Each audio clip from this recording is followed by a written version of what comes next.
தேர்தல் வந்தா யாரு ஜெயிப்பாங்கிறதா கேள்வியா இருக்கும். ஆனா தமிழ்நாட்டுல யாருக்கு போட்டிங்கிறத நடிகர் வடிவேலு ஸ்டைல நானூறு ரவுடிதான் சொல்லிக்கிட்டு இருக்காங்க.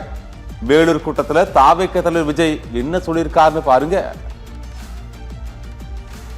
தமிழ்நாட்டு மக்களுக்கும் ஊழலுக்கும் நடக்கிற போர், தமிழ்நாட்டு மக்களுக்கும் லஞ்சத்துக்கும் நடக்கிற போர், தமிழ்நாட்டு மக்களுக்கும் இந்த நிர்வாகத்தை சரியா செய்யாத இந்த திமுக அரசுக்கும் நடக்கிற போர், அதாவது தமிழ்நாட்டு மக்களுக்கும் உங்க ஆட்சிக்கும் நடக்கிற போர், தமிழ்நாட்டு மக்களுக்கும் ஸ்டாலின் சாருக்கும் நடக்கிற போர், விஜய்க்கும் ஸ்டாலின் சாருக்கும் நடக்கிற போர். ஸ்டாலினுக்கும் தனக்கும் தான் போர்னு சவுண்ட் விட்ட விஜய் தாவேக்க ஆட்சிக்கு வந்ததும் கிராமமா வந்து உங்களை சந்திக்கிறேன்னு சொல்லியிருக்காரு.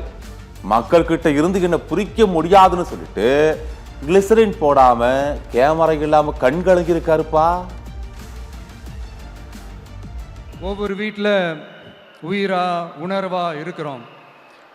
ஆனா நான் வந்து உங்க எல்லாரையும் நேரில் சந்திக்கணும், நீங்க இருக்கிற ஊருக்கே வந்து உங்களை சந்திக்கணும் அப்படின்றது தான் எனக்கு மனசுல இருக்கிற ஒரு பெரிய ஆசை.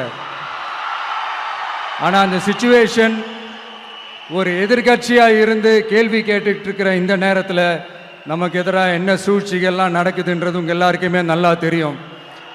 அதனால இப்போ உங்களுக்கு ஒரு வாக்குறுதியை கொடுக்கிறேன். நம்மளுடைய ஆட்சி அமைஞ்சதும் ஒவ்வொரு கிராமத்துக்கும் நான் நேரடியா வந்து என்னுடைய சொந்தங்களாகிய உங்க எல்லாரையும் நான் சந்திக்கிறேன். இந்த விஜயும் மக்களும் வேறு வேறு இல்லை.